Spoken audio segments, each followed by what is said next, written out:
Hello my dear students, मैं प्रमोद बुरा। हमारा जो ऐप है उसका नाम भी चेंज हो चुका है। अब ये नाम प्ले स्टोर पे प्रमोद बुरा एकेडमी नाम से आपको शो हो रहा है।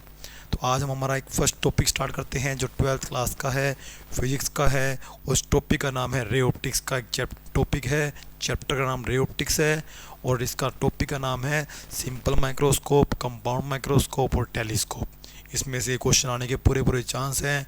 अब पहले बात करते हैं कि अगर आपको सिंपल माइक्रोस्कोप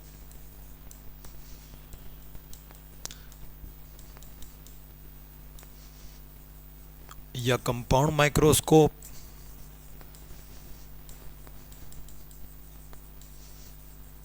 या टेलीस्कोप के बारे में अगर सीखना है तो सबसे पहले आपको सीखना पड़ेगा कन्वेक्स लेंस को। कन्वेक्स लेंस को ही क्यों, अगर कोई हिंदी मीडियम के स्टूडेंट है तो उनके लिए मैं हिंदी में वर्ड्स लिख रहा हूँ ताकि उनको ये वर्ड्स समझ आ सके। अभी फ़िलहाल टाइम कम है, मैं कह रहा हूँ कि हमारे बैच में जैसे ये सेशन पूरा हो जाएगा, क्योंकि अब तो एग्ज़ाम ही हैं, तो अब इतने टाइम में हम दोनों क्लासों को अलग अलग एक साथ मतलब मटेरियल सारा प्रोवाइड नहीं करवा सकते। मेरा पर्पज़ ये है कि मैक्सिमम टू मैक्सिमम हम आपको मैटर दे सकें। इसके लिए हम क्या कर रहे हैं, हम ऐसी लैंग्वेज यूज़ करेंगे ताकि आपको ईजिली समझ आ सके, चाहे आप हिंदी मीडियम के स्टूडेंट हैं और चाहे आप इंग्लिश मीडियम के स्टूडेंट हैं। लेकिन बाद में हमारा जो प्रॉपर ऐप बनेगा हिंदी मीडियम का जो होगा पूरा हिंदी मीडियम के हिसाब से चलेगा और इंग्लिश मीडियम वालों के लिए उनकी ही लैंग्वेज में चलेगा ताकि उनको ईजिली समझ आ सके। तो सरल सूक्ष्मदर्शी सिंपल माइक्रोस्कोप, कंपाउंड माइक्रोस्कोप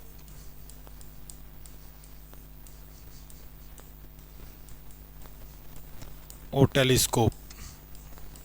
मैं कह रहा हूँ कि अगर आपको ये सीखने हैं तो आपको कन्वेक्स लेंस सीखना पड़ेगा, क्योंकि इन सब के अंदर कन्वेक्स लेंस ही यूज़ हो रहा है। ऐसी बात नहीं कि टेलीस्कोप में लेंस यूज़ होता है। टेलीस्कोप दो हैं, एक आपका है रिफ्रैक्टिंग जिसको बोलते हैं एस्ट्रोनॉमिकल खगोलीय, और एक आपका होता है रिफ्लेक्टिंग। तो रिफ्लेक्टिंग वाले में मिरर यूज होता है। तो मैं एक बार बात कर रहा हूँ सिंपल माइक्रोस्कोप की, कंपाउंड माइक्रोस्कोप की और टेलीस्कोप के अंदर जो हमारा खगोलीय वाला है, रिफ्रैक्टिंग वाला है, एस्ट्रोनॉमिकल जो है, हम उसकी बात ही करेंगे। तो इसके ये सारों के अंदर कन्वेक्स लेंस यूज होता है और मैं आपको एक ट्रिक बता रहा हूँ जिससे आपको ये इजीली माइंड में उसी टाइम पिकअप हो जाएगा। कैसे, अगर आप सिंपल माइक्रोस्कोप को समझाना चाहते हैं तो आप कन्वेक्स लेंस की केस नंबर 6 को समझाएं। अगर आप कंपाउंड माइक्रोस्कोप को समझना चाहते हैं तो आपको कन्वेक्स लेंस का केस नंबर 46 समझाना पड़ेगा। अगर आप रिफ्रैक्टिंग टेलीस्कोप को समझा रहे हैं तो आपको केस नंबर समझाना पड़ेगा 16। अब ये क्या है केस नंबर 16, 46 या 6? तो इसके लिए मैं आपको पहले कन्वेक्स लेंस के वो सारे केस करवाता हूँ कि इमेज किस तरह बनती है और किसकी इमेज कहाँ बनती है, रियल बनती है, वर्चुअल बनती है। वैसे तो स्टूडेंट्स हम इस चैप्टर को बिल्कुल पॉइंट टू पॉइंट करेंगे, लेकिन मैं फिर बता रहा हूँ कि वो सारा काम हम नेक्स्ट सेशन से करेंगे। इस बार ये जो टाइम है हम सोचते हैं कि बच्चों को फ़ायदा हो सके, इसीलिए मैंने सारी टीम को इसी काम पे लगा रखा है कि एक बार एडिटिंग को छोड़ो, हमारा मेन पर्पज़ है हम दिन रात इकट्ठा होके हम ज़्यादा से ज़्यादा वीडियो जो है वो रिकॉर्ड कर सके ताकि बच्चों के पास मैटर पहुँचे, ताकि बच्चे को एग्ज़ाम टाइम में बेनिफिट हो। ओके स्टूडेंट्स, तो मैं आपको डायरेक्ट सीधा कन्वेक्स लेंस के ऊपर ले चलता हूँ। तो हमारी जो वीडियो होगी ज़्यादा उसमें एडिटिंग नहीं होगी, तो क्योंकि हमारा जो मेन पर्पज़ है हमारा मैटर देना है, ना कि आपको सिर्फ ये दिखाना कि हमारे पास इतनी एडिटिंग टीम है या इतना कोई हमारे पास इतने स्किल्स है। तो हम बाद में दिखा लेंगे, अभी हमारे पास टाइम कम है, आपके पास टाइम कम है, हमारे पास तो चलो कोई बात नहीं। तो कन्वेक्स लेंस की बात करें तो आपको पता होगा ये जो डायग्राम होता है ये कन्वेक्स लेंस का होता है और ये जो होता है लेंस वो कनकेव लेंस है। ये आपका कन्वेक्स लेंस है और ये आपका कनकेव लेंस है। तो जितने भी माइक्रोस्कोप टेलीस्कोप हैं, रिफ्लेक्टिंग टेलीस्कोप जो है उसके अंदर ये कन्वेक्स लेंस यूज होता है। तो कन्वेक्स लेंस की अगर बात की जाए तो ये इस कन्वेक्स लेंस के अंदर ये जो लाइन होती है इसको बोलते हैं ऑप्टिकल एक्सिस, और ये जो लाइन होती है इसको बोलते हैं प्रिंसिपल एक्सिस। ये आपकी प्रकाशिक अक्ष है, ऑप्टिकल एक्सिस है। ये आपकी प्रकाशिक अक्ष प्रिंसिपल एक्सिस है, मुख्य अक्ष।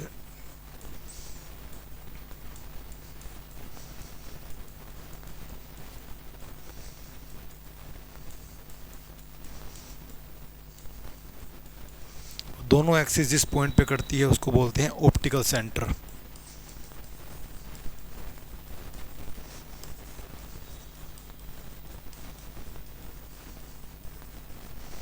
तो हम हमारे ऑब्जेक्ट को कहाँ कहाँ रखते हैं स्टूडेंट्स, जैसे मैं बात करूं, यहाँ पर एक पॉइंट होता है जहाँ रेज फोकस होती है, उसको बोलते हैं फोकस। उसके डबल को बोलते हैं 2F, जिसको हम दर्पण में मिरर में बोलते हैं सेंटर ऑफ कर्वेचर C, वक्रता केंद्र। और इसके दूर जो पॉइंट होता है उसको हम बोलते हैं इन्फिनिटिव। तो सबसे पहला केस ये होता है कि आपका ऑब्जेक्ट इन्फिनिटिव पे रखा हो। जब आपका ऑब्जेक्ट इन्फिनिटिव पे रखा होता है तो स्टूडेंट्स उसकी इमेज दूसरी साइड कहाँ बनती है, फोकस पर। तो ये जो फर्स्ट केस है इसकी इमेज यहाँ बनती है, जो कैसी बनती है, लेंस के अगर दूसरी तरफ इमेज बनती है तो उस इमेज को स्टूडेंट्स बोलते हैं रियल इमेज। जिस तरफ ऑब्जेक्ट रखा हो उसी तरफ इमेज बनती है तो उसमें लेंस को बोलते हैं वर्चुअल इमेज, आभासी प्रतिबिंब। तो ये जो फर्स्ट केस है इसको मैं बोलूँगा फर्स्ट केस। तो अगर मैं आज कहीं भी फर्स्ट केस लगा रहा हूँ, जैसे मैंने एक बात बोली थी कि टेलीस्कोप के अंदर, दूरदर्शी के अंदर केस नंबर 16 लगेगा, तो वहाँ एक नंबर केस यानी एक तो ये केस लगेगा और एक केस नंबर 6 लगेगा। तो हम पहले सारे केस पढ़ लेते हैं। तो आज के बाद ध्यान रखना, अगर मैं माइक्रोस्कोप टेलीस्कोप पढ़ा रहा हूँ और केस नंबर 16 या बोल रहा हूँ, तो 16 में जो केस नंबर फर्स्ट है वो इन्फिनिटिव वाला है। सेकंड केस है कि आप थोड़ा सा और आगे यानी इन्फिनिटिव और 2F पे आ गए तो आपकी इमेज जो है वो F और 2F के बीच में बनेगी। थर्ड, आप 2F पे आ जाते हो तब आपकी इमेज जो है वो 2F पे ही बनती है। फोर्थ, आप 2F और F के बीच में आ जाते हो तब आपकी इमेज जो है वो 2F और इन्फिनिटिव में बनती है। अगर आप उससे आगे फोकस पे आते हो तो आपकी इमेज जो है वो इन्फिनिटिव पे चली जाती है। इसका मतलब जितना ऑब्जेक्ट हमारा लेंस की तरफ आएगा इमेज हमारी उतनी ही दूर जाती जाएगी। ये 5 केस हैं। तो इसका मतलब ये है कि अगर मैं कि केस नंबर 16 बोल रहा हूँ, 46 बोल रहा हूँ, तो फर्स्ट केस का मतलब है इनफाइनाइट वाला केस। फोर्थ नंबर केस का मतलब है फर्स्ट, सेकंड, थर्ड, फोर्थ। तो फोर्थ वाला जो केस बनेगा वो बनेगा 2F और F वाला केस, यानी इसके अंदर केस नंबर 4 लगाना है और केस नंबर 6 लगाना है। अब 6 नंबर जो केस है वो सब में लगता है, सिंपल में भी लगता है, सिंपल माइक्रोस्कोप में, कंपाउंड में भी लगता है और टेलीस्कोप में भी लगता है। तो 6 नंबर केस की कहानी क्या है कि जब आपका जो ऑब्जेक्ट होता है वो आपके ऑप्टिकल पॉइंट और फोकस के बीच में हो तब उसकी इमेज उसी तरफ बनती है और ये कन्वेक्स लेंस की एक पहली वर्चुअल इमेज बनती है।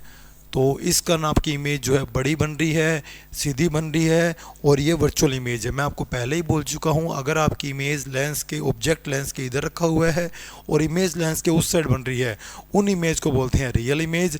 लेकिन जिस तरफ ऑब्जेक्ट रखा हो इमेज भी अगर उसी तरफ बनती है, जैसे केस नंबर 6 की इमेज बन रही है, ये इमेज बनेगी वर्चुअल इमेज। ठीक है, तो अब मैं आपको एक शॉर्ट में सारी कहानी बता देता हूँ कि सिंपल माइक्रोस्कोप के अंदर आपको सिर्फ केस नंबर 6 यूज़ करना है, कंपाउंड माइक्रोस्कोप में आपको केस नंबर 4 और 6 दोनों यूज़ करने हैं, और टेलीस्कोप अगर आपका रिफ्रैक्टिंग है तो आप उसके अंदर केस नंबर 1 और केस नंबर 6 यूज़ करोगे। तो आज के बाद अगर मैं कोड बोलूँ तो आपकी ये माइंड में क्लियर हो जाना चाहिए कि सर के कौन से केस की बात कर रहे हैं। ओके स्टूडेंट्स, तो हम स्टार्ट करते हैं सिंपल माइक्रोस्कोप। तो जो हमारा टॉपिक है सिंपल माइक्रोस्कोप या कंपाउंड माइक्रोस्कोप या टेलीस्कोप, इसके अंदर हमें करना क्या है, मेरा मतलब मेन क्वेश्चन है कि हम ये कर क्यों रहे हैं, हमें इसके अंदर हमारा एम क्या है। तो हमारा इन सारों के अंदर, चाहे वो सिंपल माइक्रोस्कोप है, चाहे वो कंपाउंड माइक्रोस्कोप है या फिर वो टेलीस्कोप है, हमें इसके अंदर निकालना होता है मैग्नीफिकेशन का फॉर्मूला।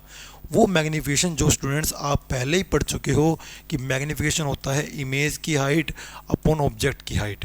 यानी आज तक हम मैग्नीफिकेशन हाइट से निकाल रहे थे। आपने नॉर्मल 10th क्लास के अंदर भी लेंस फॉर्मूला, मिरर फॉर्मूला के कई क्वेश्चन किए हैं, तो वहाँ भी मैग्नीफिकेशन पढ़ा होगा कि इमेज कितनी हाइट बना रहा है अपॉन में ऑब्जेक्ट की हाइट कितनी है, इनका जो रेशियो बनता है इसको अपने बोलते हैं मैग्नीफिकेशन।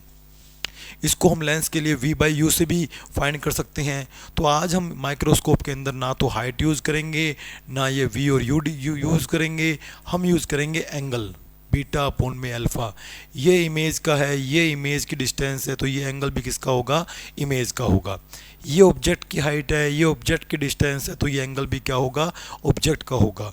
इसका मतलब है कि इमेज जो है एंगल बनाएगी हमारी आइज़ के ऊपर, वो जो एंगल होगा वो होगा बीटा, और ऑब्जेक्ट जो एंगल बनाएगा वो एंगल होगा हमारा अल्फ़ा, और बीटा और अपॉन अल्फ़ा के रेशो से हमारा मैग्नीफिकेशन फाइंड हो जाएगा। तो देखते हैं स्टूडेंट्स कैसे करेंगे अपने।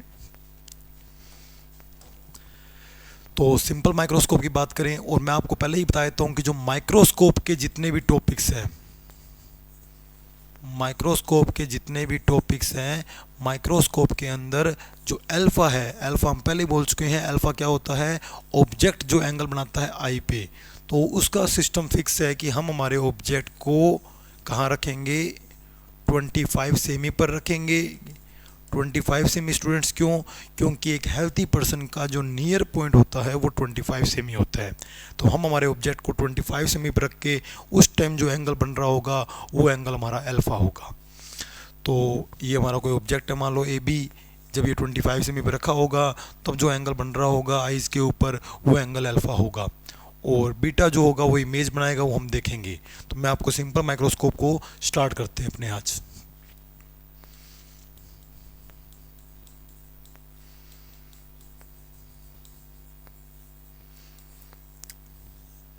इसके अंदर एक कन्वेक्स लेंस लगा होता है, और केस नंबर 6 जो है वो इसका प्रिंसिपल है। अब ये नहीं एग्जाम में आ जाए कि सिंपल माइक्रोस्कोप का प्रिंसिपल क्या है और आप लिखे हो केस नंबर 6, तो एग्जामिनर को क्या पता लगेगा कौन से केस की बात कर रहा है। तो इसका मतलब है कि आपको सिंपल माइक्रोस्कोप के अंदर अगर केस नंबर 6 लिखना है तो इसको केस नंबर 6 की पूरी एक्सप्लेनेशन लिखनी है। मतलब कि जब आपका ऑब्जेक्ट जो होता है वो ऑप्टिकल पॉइंट और फोकस के बीच में रखा होता है, तब उसकी जो इमेज बनती है वो उसी तरफ बनती है, 2f से आगे बनती है और सीधी बनती है। कैसे बनती है वो भी मैं समझा देता हूँ कि जो रे बिल्कुल सीधी जाएगी वो कहाँ से पास होगी, वो फोकस से पास होगी, और जो ऑप्टिकल पॉइंट से पास होगी वो डाइवर्ट नहीं होगी।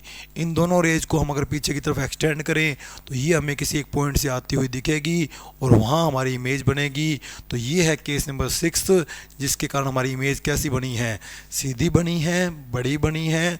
और सबसे बड़ी बात है कि जिस तरफ हमारा ऑब्जेक्ट रखा है अगर इमेज उसी तरफ बनी है तो ऐसे को हम क्या बोलते हैं, वर्चुअल इमेज बोलते हैं। तो इस टाइम हमारी इमेज जो यहाँ एंगल बना रही है वो एंगल हो गया बीटा। जैसा कि मैंने आपको बोला था कि बीटा क्या होता है, इमेज जो एंगल बनाता है वो एंगल हमारा बीटा है। अब अल्फ़ा के लिए मैंने आपको पहले ही बोल दिया था कि माइक्रोस्कोप के अंदर क्या होगा, हम हमारे इसी ऑब्जेक्ट को ए बी को अभी तो पता नहीं किस डिस्टेंस पे रखा हुआ है, क्योंकि अभी तो हमारा जो केस है वो केस अप्लाई कर रहे हैं कि फोकस के बीच में आ जाए ताकि उसकी इमेज बड़ी बन जाए। लेकिन अल्फ़ा वाली जब केस वैल्यू निकाल रहे होंगे तब हमने बिना किसी लेंस के हमने हमारे ऑब्जेक्ट को कहाँ रखा होगा, 25 सेंटीमीटर पे रखा होगा, तब जो यहाँ एंगल बनेगा वो आपका अल्फ़ा बनेगा। तो मैं यहाँ से वैल्यू निकाल लेता हूँ 10 अल्फ़ा की। 10 अल्फ़ा की क्यों स्टूडेंट, मैं आपको भी समझाता हूँ। पहले एक बार 10 अल्फ़ा की वैल्यू निकाल लो।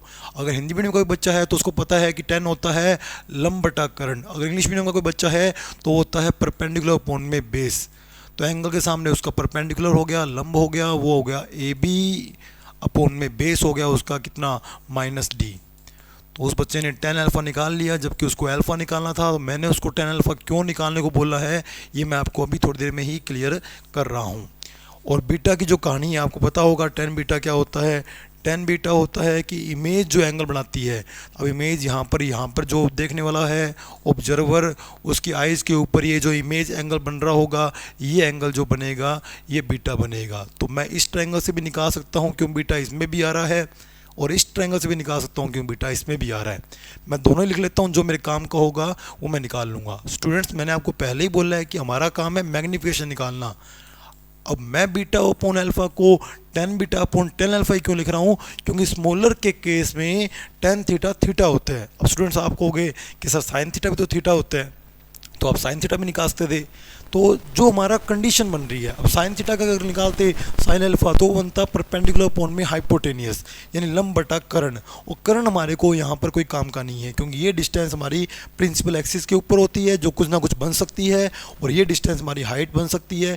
इसलिए साइन ना प्रेफर करके हम टेन प्रेफर करेंगे। जो हमारी सिचुएशन बनती है दोनों ही केस में स्टूडेंट्स आप बिल्कुल सही हो कि साइन थीटा भी थीटा होता है, टेन थीटा भी थीटा होता है, लेकिन कोस थीटा जो स्मॉल होते हैं, एंगल अगर कम हो तो कोस थीटा 1 होता है। चलो स्टूडेंट्स, तो आपको पता लग गया होगा कि हमने मैग्नीफिकेशन के अंदर ये बीटा अपॉन अल्फा को 10 बीटा अपॉन 10 अल्फा बना के फिर हम इसकी वैल्यू निकालेंगे। तो 10 बीटा की जो वैल्यू आई थी हमारे पास 2 आई है, एक आई है ए डैश बी डैश। यहाँ से अगर देखें पूरे ट्राइंगल में तो परपेंडिकुलर लंब आपका हो गया ए डैश बी डैश अपॉन में बेस आपका हो गया ओ बी डैश। और यहाँ से ना निकालना चाहिए, अगर यहाँ से निकालें तो आता है ए बी अपॉन में ओ बी, क्योंकि परपेंडिकुलर आपका ए बी हो गया, बेस आपका ओ बी हो गया। तो ये आपका आ गया 10 बीटा, ये आपका 10 बीटा आ चुका है। तो मैं इसी को यूज़ क्यों कर रहा हूँ वो भी बताऊँगा। हालांकि 10 बीटा ये भी है, पर मेरे काम का ये ज़्यादा बेनिफिट है। क्यों? क्योंकि मैंने अभी पढ़ा है कि मैग्नीफिकेशन होता है बीटा अपॉन अल्फ़ा, जिसको मैं स्मॉलर के केस में क्या लिख सकता हूँ, 10 बीटा लिख सकता हूँ, और यहाँ मैं 10 अल्फ़ा लिख सकता हूँ।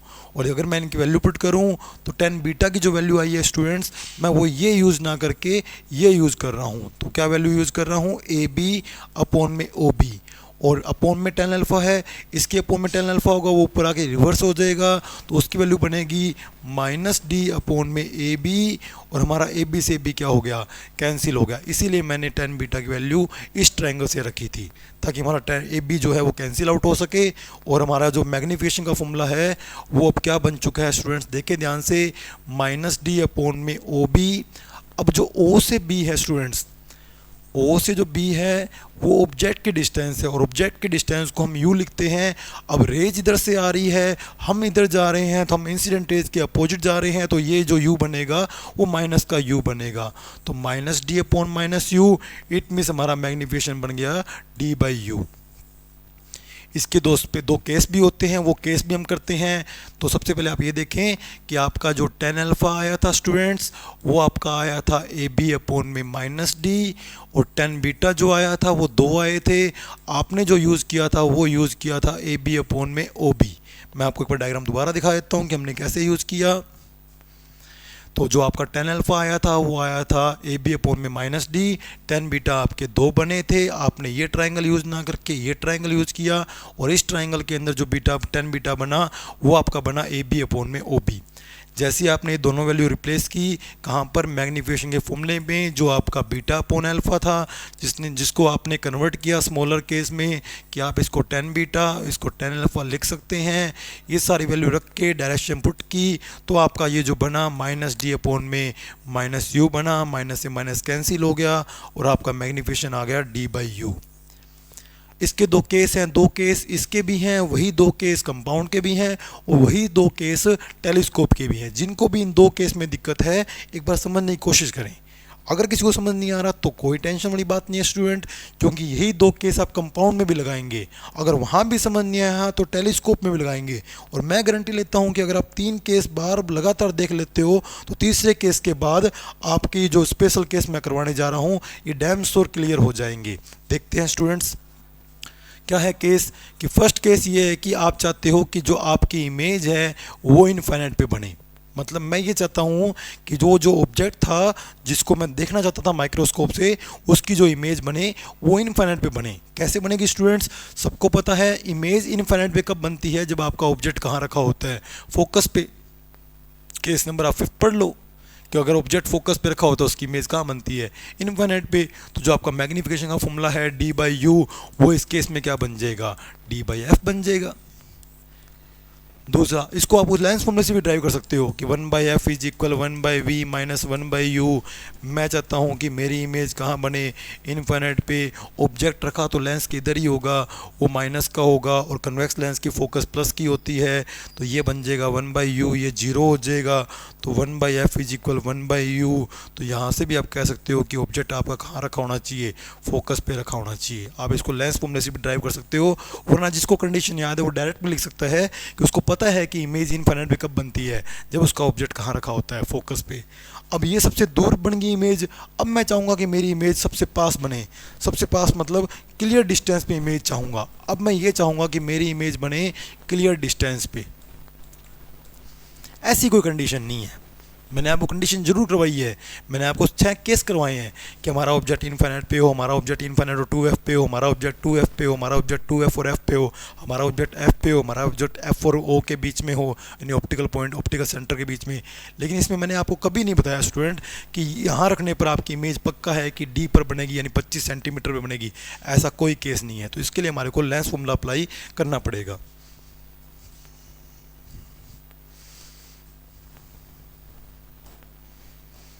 तो मैं चाहता हूँ कि हमारी इमेज जो है वो 25 सेंटीमीटर पे बने स्टूडेंट्स। तो हम चाहते हैं कि हमारी इमेज जो है वो क्लियर डिस्टेंस 25 सेंटीमीटर पे बने। इसके लिए हमें ऑब्जेक्ट कहाँ रखना होगा, 1/f is equal 1/v minus 1/u होगा। हम चाहते हैं कि हमारी इमेज लेंस के इधर ही बन रही है। मैं आपको वापस वो डायग्राम याद करवा देता हूँ।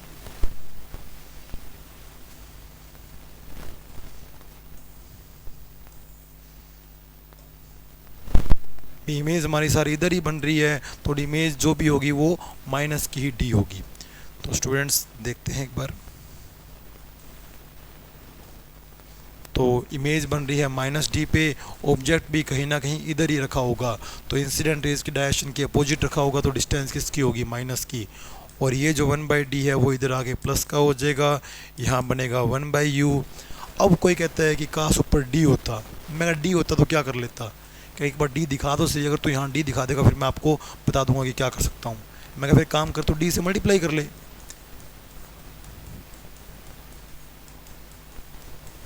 डी से डी कट जाएगा। मैं कहा तू ये दिखाना चाहता था क्या डी से डी कट जाएगा, कि मैं ये नहीं दिखाना चाहता था, मैं ये दिखाना चाहता था कि यहाँ जो बना है वो मैग्नीफिकेशन का ही फॉर्मूला बना है। आपको याद होगा सिंपल माइक्रोस्कोप का मैग्नीफिकेशन d/u होता है, तो इसका मतलब इस केस का जो मैग्नीफिकेशन होगा, ये जो d/u है जो मैग्नीफिकेशन होगा वो बनेगा d/f+1। इसका मतलब स्टूडेंट्स आपने जो मैग्नीफिकेशन के फॉर्मूले पढ़े हैं, जो बेसिक फॉर्मूला है वो है d/u, और जो स्पेशल केस है कि अगर आपकी इमेज इनफाइनाइट पे बने और आपकी इमेज क्लियर डिस्टेंस पे बने, तो यहाँ तो आपको ऑब्जेक्ट रखना पड़ेगा फोकस पे, तो आपका मैग्नीफिकेशन बनेगा d/f, और यहाँ जो मैग्नीफिकेशन आता है वो आता है d/f+1। अगर आप कोई न्यूमेरिकल कर रहे हैं स्टूडेंट, अगर आप डायरेक्ट स्पेशल केस के अंदर डाटा फिल करते हैं तो यहाँ साइन प्रॉपर्टी आप अप्लाई नहीं करेंगे, क्योंकि साइन प्रॉपर्टी मैं ऑलरेडी अप्लाई कर चुका हूँ। तो आप डायरेक्ट यहाँ वैल्यू रखेंगे, डी की वैल्यू 25, फोकस जो आपको दिया होगा, डायरेक्ट आपका मैग्नीफिकेशन आएगा। आप सिंपल माइक्रोस्कोप, कंपाउंड माइक्रोस्कोप और टेलीस्कोप के अगर स्पेशल केस के न्यूमेरिकल कर रहे हैं कि हमारी इमेज डी पे बन रही है, हमारी इमेज इनफाइनाइट पे बन रही है, तो इन स्पेशल केस के अंदर आपको साइन प्रॉपर्टी अप्लाई नहीं करनी होती, क्योंकि ये फॉर्मूले स्पेशल केस के जो फॉर्मूले हैं वो साइन प्रॉपर्टी अप्लाई करके ही बढ़ाए गए हैं। ओके स्टूडेंट्स, ये हमारा सिंपल माइक्रोस्कोप पूरा होता है। हम इसके क्वेश्चन भी करेंगे। अब हमारी जो नेक्स्ट वीडियो आने वाली है इसके अंदर हम कंपाउंड माइक्रोस्कोप को पढ़ेंगे, लेकिन उसके अंदर हम स्टार्टिंग सीधा ही केस से करेंगे कि कंपाउंड माइक्रोस्कोप जो है वो केस नंबर 46 से चलेगा, तो उसमें केस नंबर 4 और केस नंबर 6 की रिक्वायरमेंट है स्टूडेंट्स। मिलते हैं नेक्स्ट वीडियो में स्टूडेंट्स, थैंक्स।